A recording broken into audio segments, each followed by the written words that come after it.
كانتا فرحتين في يومين متتاليين لزميلنا حسن الجفري، والذي أصر على جعل فرحة زفافه متزامنة مع فوز البرشا في الكلاسيكو.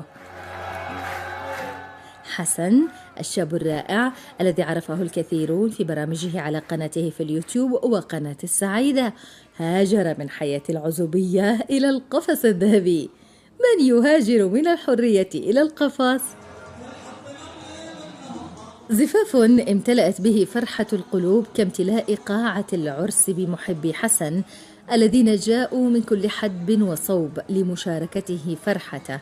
هذا القبول نعمة الله في خلقه، ومحبة الناس خير دليل على ذلك.